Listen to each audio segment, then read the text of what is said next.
اب دیکھیے گھر کے اندر بیٹھنے سے متعلق کیا بات کہی گئی.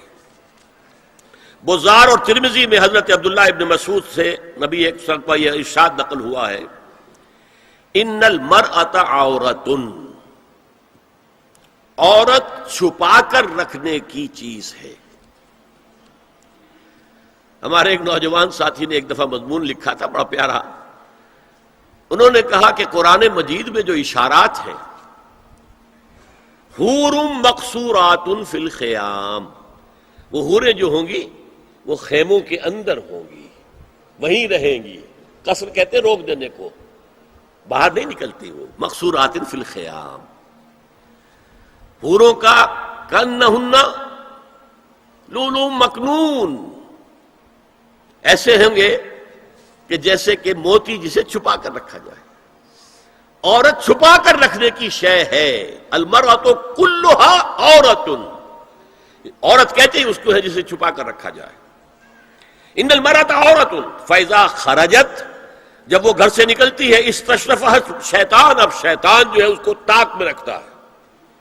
واقرب ما تکون بروحۃ ربھا وہی فی قعر بیتھا، وہ اپنے رب کی رحمت سے قریب ترین ہوتی ہے جبکہ اپنے گھر کے بھی کسی اندرونی حصے میں.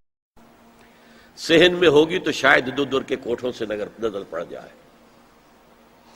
اسی لیے فرمایا مردوں کے لیے مسجد میں نماز افضل 28 گنا، اور عورت کے لیے گھر کی نماز مسجد سے افضل، گھر کے صحن کی مسجد سے افضل، دالان کی صحن سے افضل، کمرے میں اس سے افضل، اور کمرے کی کوئی بغلی کوٹھڑی ہے تو اس میں سب سے افضل. یہ احادیث نبی اکرم صلی اللہ علیہ وسلم مزاج ہے نا، اس سے بن رہا ہے، ایک معاشرت وجود میں آ رہی ہے. یہ ساری چیزیں کیوں آ رہی ہیں؟ اور سنیے، عبداللہ ابن احمد ابن حنبل نے زوائد الزہد میں اور ابن ابی شیبہ نے، ابن سعد نے اپنی کتابوں میں مسروق کی روایت نقل کی ہے کہ حضرت عائشہ جب تلاوت قرآن کرتے ہوئے اس آیت پر پہنچتی تھی وَقَرْنَ فِي بُيُوتِكُنَّ، تو بے اختیار رو پڑتی تھی. قرآن کہتا ہے اپنے گھروں میں رہو. حضرت عائشہ نے شہادت عثمان کے بعد باہر نکل کر لشکر کی قیادت کی.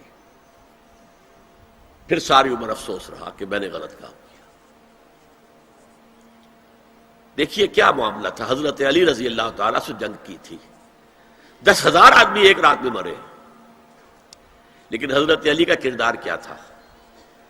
یہ نہیں کہ اب عائشہ شکست ہو گئی ہے تو لوڈی بنا لوں. انا للہ و انا الیہ راجعون. اتنا احترام کیا ہے، مدینے کی چند عورتوں کو ساتھ دے کر بڑے احترام سے مدینے پہنچا دیا، وہاں کی عورتوں، کوفے کی عورتوں کو ساتھ دے کر، اور صرف یہ کہا کہ آپ کی یہ ذمہ داری نہیں تھی، آپ نے یہ ذمہ داری خام خواہ لے لی. صرف یہ، اور کچھ نہیں، کوئی ملامت نہیں. حافظ ابو بکر بزار حضرت انس سے روایت کرتے ہیں کہ عورتوں نے حضور سے عرض کیا کہ ساری فضیلت تو مرد لوٹ کے لے گئے، وہ جہاد کرتے ہیں اور خدا کی راہ میں بڑے بڑے کام کرتے ہیں، ہم کیا عمل کریں کہ ہمیں بھی مجاہدین کے برابر اجر مل سکے؟ جواب میں آپ نے فرمایا من قعدت منکن فی بیتہا فإنہا تدرک عمل المجاہدین، تم میں سے جو شخص اپنے گھر میں بیٹھی رہے گی وہ مجاہدین کا اجر حاصل کر لے گی. یہ ایک ہوا کا رخ ہے، بتایا جا رہا ہے، یہ نظام ہے جس کو اس شکل میں دیا جا رہا ہے.